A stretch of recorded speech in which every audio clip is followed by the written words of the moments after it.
स्थानिक गुन्हे अन्वेषण शाखा सांगली यांची कारवाई। वाळवा येथील रेकॉर्डवरील गुन्हेगाराच्या खुनातील 3 आरोपींना तात्काळ जेरबंद। आईरवाडी रोड रॉयल हॉटेलजवळ देसाई प्लॉट येथे आरोपी नंबर 3 राजश्री आमसिद्ध कोळी यांचे राहते घरी आरोपी नंबर 1 ते 3 यांनी संगनमत करून आरोपी नंबर 1 याने मयत व्यक्ती संदेश उर्फ साहिल अशोक कदम याला दारू पाजून त्याच्या डोक्यात तोंडावर काठीने व दगडाने मारून त्याचा निर्गुणपणे खून करून त्यास आरोपी नंबर 3 राजश्री कोळी हिचे घराबाहेर थोड्या अंतरावर नेऊन टाकले आहे। त्याबाबत आष्टा पोलीस ठाणे येथे वरीलप्रमाणे गुन्हा दाखल करण्यात आला आहे।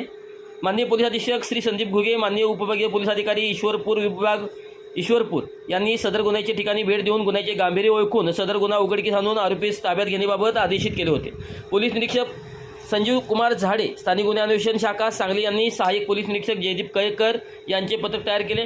सदर पथकातील police constable 2366 Sanket Kanade, police constable 2566 Suraj Thorat, police constable 1342 Rishikesh Sadamate यांना त्यांचे खास बातमीदारामार्फत व तांत्रिक माहितीद्वारे सदर गुन्ह्यातील आरोपी हे शिंदेमळा बोरगाव तालुका वाया जिल्हा सांगली परिसरात तेथे असल्याबाबत खात्रीशीर माहिती मिळाल्याने सदर ठिकाणी तात्काळ सपनी जयदीप कळेकर यांचे पथक रवाना झाले।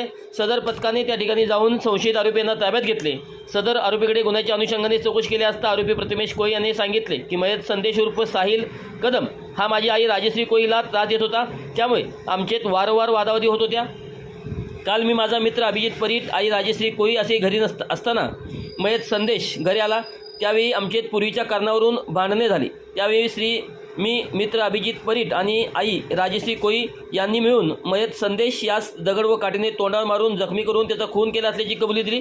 आरोपीनामे 1 प्रथमेश उर्फ बबलू आमसिद्ध कोळी वय वर्ष 21, अभिजित उर्फ सोन्या बजरंग परीट वय वर्ष 24, राजश्री आमसिद्ध कोळी वय वर्ष 46 तिन्ही राहणार वाळवा तालुका वाळवा जिल्हा सांगली यांना पुढील तपास कामी आष्टा पोलीस ठाणेकडे वर्ग करण्यात आले असून पुढील तपास आष्टा पोलीस करत आहेत।